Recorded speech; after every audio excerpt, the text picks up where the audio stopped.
Assalamualaikum warahmatullahi wabarakatuh. Kita dari kelompok 4 mata kuliah kewarganegaraan dengan tema Rule of Law atau penegakan hukum. Perkenalkan, nama saya Muhammad Azril Fadel. Saya Muhammad Yasin Toha Abadi. Halo, nama saya Daniel Hidayat. Nama saya Muhammad Faisal Putra. Halo, saya Abdullah Azam Takyudin. Oke guys, kembali lagi nih bersama gue Azril. Di sini gue bakal cari teman-teman kita nih di sekitaran kampus. Kita bakal nanya-nanya seputar kewarganegaraan. Kita bakal tanya tentang rule of law atau penegakan hukum. Kira-kira mereka tahu gak ya? Cus, kita cari orang-orangnya. Oke nih teman-teman, kita udah ketemu nih satu orang. Coba kita tanya-tanya kali ya. Mas, dengan mas siapa? Daniel. Mas Daniel, saya boleh nanya-nanya sebentar? Boleh. Mas Daniel tuh tahu gak apa itu penegakan hukum atau rule of law? Tahu. Apa tuh mas penegakan hukum atau rule of law? Jadi menurut saya itu penegakan hukum atau rule of law itu merupakan prinsip hukum yang menyatakan bahwa negara tuh harus diperintah oleh hukum dan bukan hanya sekedar keputusan pejabat secara individual. Tapi nih mas, implementasi penegakan hukum di Indonesia itu udah bener belum sih sebenarnya? Oh, belum. Jadi menurut mas tuh belum bener ya? Belum. Kenapa tuh mas? Karena penegakan hukum di Indonesia itu masih lemah karena banyak para pejabat yang korupsi ya. Oh iya, bener. Makasih ya mas ya. Iya.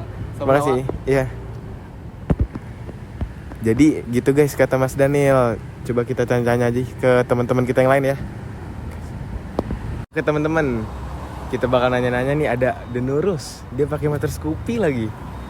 Coba mbak-mbak ini tuh harus kita tanya guys. Coba kita tanya yuk. Mbak. Mas. Maaf ya mas ya. Iya, gak apa-apa. Mas mau nanya-nanya sedikit boleh mas? Iya, nanya apa? Mas tahu tentang penegakan hukum nggak? Penegakan hukum tahu.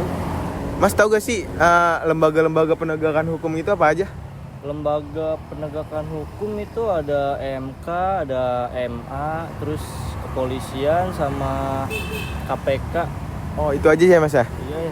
Tapi menurut mas kayak misal ketua lembaganya ada yang melanggar hukum, itu gimana mas? Wah, itu parah banget sih itu mah. Oke mas, terima kasih ya mas ya. Oh iya. Maaf mas. Iya mas, apa mas? Ternyata mas guys, salah saya. Selamat pagi Indonesia. Telah terjadi perampokan di Bilangan Meruya, tepatnya di kampus Mercu Buana. Korban merupakan seorang mahasiswa Universitas Mercu Buana. Dan pelaku saat ini telah diamankan pihak berwajib walau sempat menjadi bulan-bulanan warga. Pelaku melancarkan aksinya dengan menarik tas korban menggunakan motor sehingga dapat membahayakan korban apabila korban masih terikat dengan tasnya. Menurut pengakuan pelaku, ia terpaksa melakukan demi mencari tambahan untuk membeli obat sang ibu. Pelaku terancam hukuman 6 tahun penjara. Walau dinyatakan bersalah, namun dirasa tidak sebanding dengan perbuatannya atau jika dibandingkan dengan kasus korupsi suap yang dilakukan oleh Sekretaris Mahkamah Agung Hasbi Hasan yang menerima suap sebesar 3 miliar dan 3 tas branded seharga 250 juta. Hasbi Hasan terancam hukuman 6 tahun dan ini merupakan kasus yang berbeda dengan ancaman hukuman yang sama. Maka dari itu dipertanyakanlah di mana keadilan. Jadi kesimpulan dari video ini, kita bisa lihat banyak kejahatan di Indonesia yang masih banyak tetapi tidak sesuai dengan peraturan yang ada.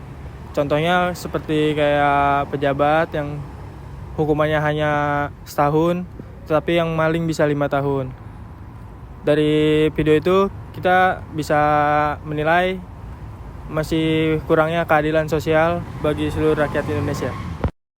Oke guys, kita udah nanya-nanya nih ke teman-teman kita tadi apa itu penegakan hukum, apa lembaga-lembaga penegakan hukum. Mungkin dari sini kalian bisa memahami sedikit demi sedikit tentang penegakan hukum di Indonesia. Oke, thank you dari gua. See you.